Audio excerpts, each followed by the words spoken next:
There are only three kinds of people in this world: predators, prey, and the ones clever enough to hide until they choose a side. That's it. The strong, the weak, and the chameleons in the shadows. Hey legends, smash like, comment, and subscribe before we kick off this epic story. Let's go! Most people don't like this truth. They want the world divided into neat little categories: good and bad, kind and cruel, fair and unfair. They want to believe morality shapes outcomes, that if they play fair, the universe will reward them. But Machiavelli didn't waste his time with morality. He knew the game was never about good or bad. It was about leverage, the invisible thread that decides who controls the room and who gets played. And here's the brutal truth: you don't get to pick whether you're in this game or not. The game picked you the moment you stepped into the world. In school, in work, in family gatherings, you were already being measured. People were already testing you, weighing you, studying you for signs of strength or weakness. And if you gave off the wrong signals, if you revealed yourself too quickly, the verdict was already written. This one is prey. But here's the cruelest twist: weakness rarely looks like weakness. Not at first. It disguises itself as virtue. Think about it. What do most people pride themselves on? They say, "I'm kind. I'm open. I'm humble." They think these qualities shield them, that people will respect them for being good. But to a predator, they aren't shields. They're signals. Silent broadcasts that say, "I won't fight back. I'll bend. I'll comply. I'll play nice even when it costs me." Predators don't see kindness. They see opportunity. They don't see humility. They see obedience. They don't see openness. They see an unlocked door. If you walk through life unaware of the subtle ways you give away power, you aren't just vulnerable, you're marked. The vultures start circling before you even realize you're bleeding. And by the time they land, it's already too late. Every nervous laugh, every easy apology, every over-explained sentence has mapped out your soft spots. And here's the most dangerous illusion of all: believing that good intentions protect you. That because your heart is pure, people will treat you the same. That is not how the world works. A wolf doesn't respect a sheep's sincerity. A vulture doesn't spare a dying animal because it smiled before collapsing. Power does not care about your intentions. It only cares about leverage. That's why this conversation matters. Because whether you like it or not, every room you walk into is filled with people scanning, testing, calculating. Some do it deliberately. Most do it unconsciously. But all of them are searching for the same thing: signals. Signals that you can be pressured. Signals that you can be guilt. Signals that you will fold when tension rises. And if you don't know what those signals are, if you don't know the weaknesses that mark you as prey, you're already done. You'll spend your life over-explaining, apologizing, smoothing things over, being the good one. And while you do, others will use you, drain you, climb over you. And you'll never understand why. But Machiavelli understood. He saw what most people refuse to see, that in a world obsessed with morality, the true game is about perception, fear, and leverage. He wrote not to teach rulers how to be loved, but how to survive in a world that devours the soft.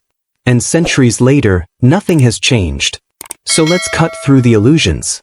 Let's expose the three invisible weaknesses that silently announce to the world that you are prey. Weaknesses that masquerade as virtues. Weaknesses that manipulators sense instantly, like sharks smelling blood in the water. If you don't see them, you'll keep playing the wrong role. If you don't cut them out, you'll keep wondering why life feels rigged against you. But if you do see them, if you understand them, and more importantly, if you eliminate them, you stop being the target. You stop being the easy option. And instead of being managed, you become the one they second-guess. The one they can't read. The one they'd rather not test, because something in you doesn't bend, doesn't explain, doesn't yield. And that cold absence of weakness is where real power begins. Now imagine this. You walk into a room. You think people are looking at your clothes, your smile, your intelligence. You think you're a blank slate. But before you even sit down, they've already decided what you're worth. They don't decide based on your achievements. They don't decide based on your skills. They decide based on signals, Tiny, invisible cues you don't even realize you're giving off. A nervous laugh. A quick apology. A tone that bends too easily. These little signals act like a silent auction. And without knowing it, you've put yourself up for sale. Predators don't need to demand your submission. You've already offered it to them. That's the cost of walking through life without fixing these weaknesses. It isn't just about missed opportunities. It isn't just about being overlooked. It's about being quietly marked as prey. And once that label attaches to you, it follows you everywhere. People test you in small ways. They cut you off mid-sentence. They take your time for granted. They push your boundaries just to see if you'll fold. And every time you do, every time you give in, that label burns deeper into their minds. This one can be used. And here's the part most people don't want to face. Once you are marked as prey, it is almost impossible to convince people otherwise. First impressions don't fade. They harden into narratives. If they've seen you apologize too quickly once, they'll expect it again. If they've seen you scramble to fix a misunderstanding, they'll file you away as someone easy to control. If they've seen you avoid conflict to keep the peace, they'll treat you as someone whose boundaries don't matter. This is why Machiavelli insisted perception is more powerful than reality. You can be brilliant, hardworking, capable, but if your weaknesses are visible, none of it matters. No one will see your strength. They'll only see the handles they can grab to move you around like a puppet. And power isn't taken in one dramatic moment. It's chipped away quietly. Every time you explain yourself to someone who doesn't deserve an explanation, you lose a piece. Every time you soften your words to avoid being disliked, you lose another piece. Every time you keep the peace instead of telling the truth, you give away more. By the end, you haven't been conquered. You've been harvested, piece by piece, until all that's left is resentment, exhaustion, and confusion. And maybe you've felt that before. The frustration of knowing you're capable, but never being respected. The exhaustion of always being the one who bends, the one who gives, the one who explains. The quiet rage of realizing that people underestimate you, not because you lack value, but because you keep leaking it. That is the real cost of weakness. It isn't just external. It corrodes you from the inside. Because every time you fold to keep the peace, you betray yourself. Every time you chase approval, you hand over power that was yours. And the more you do it, the more you start to believe the lie that you are weak. But here's the truth, you are not weak. You are simply trained to act like prey. And training can be undone. Because just as weakness marks you as prey, strength, the right kind of strength, rewrites your place in the hierarchy. The same people who once tested you will hesitate. The same people who once guilted you will back down. The same people who once dismissed you will tread carefully. But that doesn't happen by accident. It requires cutting out 3 invisible weaknesses that almost everyone carries. 3 flaws that don't look like flaws, but are the very reason you're underestimated, manipulated, and disrespected. Unless you eliminate them, you will always be someone else's pawn. That's why the stakes are so high. Because what we're about to cover isn't just about avoiding manipulation. It's about changing the way the world reads you. Once you remove these weaknesses, you stop being the easy option. You stop being the person who folds first. You become someone harder to read. Someone harder to push. Someone whose silence carries more weight than other people's words. And that cold absence of need is what makes people second-guess before crossing you. If you fail to eliminate these weaknesses, you'll spend your life explaining, apologizing, bending, and being drained. But if you cut them out, something shifts. Respect rises. Authority appears. And people treat you differently, not because you demanded it, but because they feel it. That's the razor's edge. Stay as you are, and remain prey. Eliminate the weaknesses and step into something far colder, far more dangerous, real power. The first weakness is the need to be understood. And make no mistake, it is one of the most seductive, most human, and most dangerous weaknesses of all. Everywhere you go, you see it. People desperate to explain themselves, desperate to be heard, desperate to be validated. They open up their hearts, pour out their minds, confess their truths, all in the hope that someone will nod, smile, and say, "Yes, I get you. You matter. You're right." It feels innocent. It feels like connection. But to the Machiavellian eye, it is an open wound.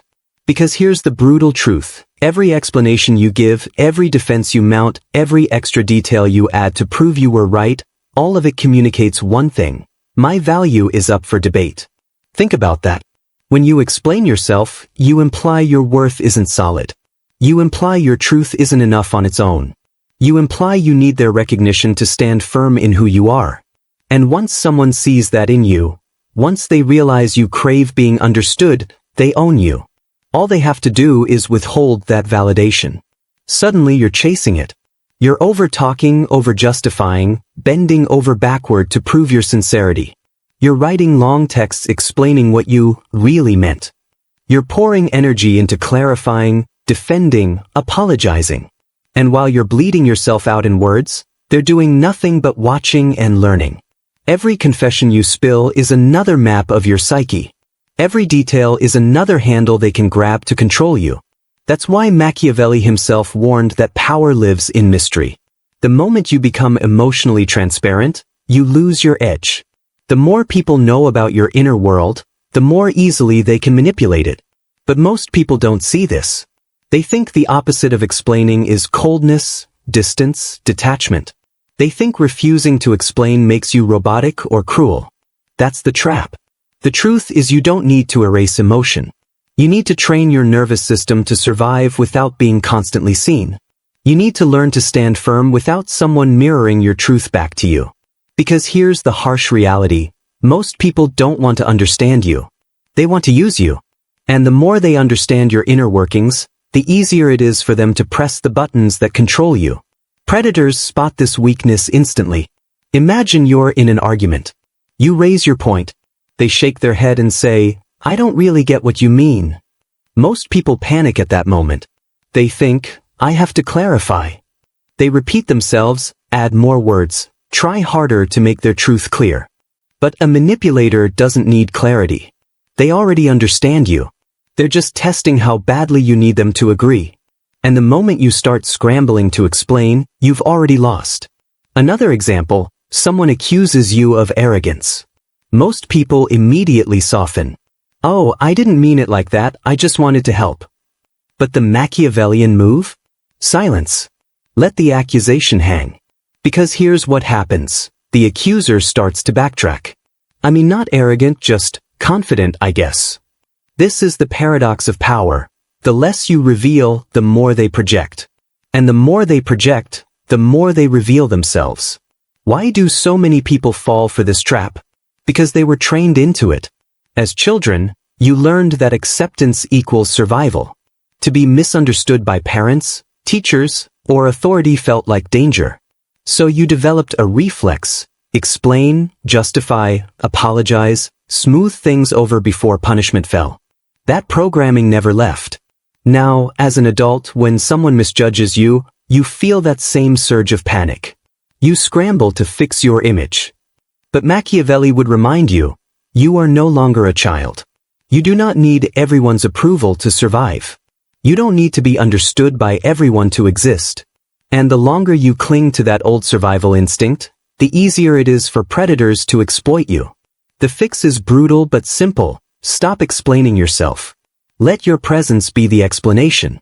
Let your actions speak, not your defenses. When someone misunderstands you, let them. When they spread half-truths, let them. When they look at you and assume something false, don't rush to correct them. Hold still.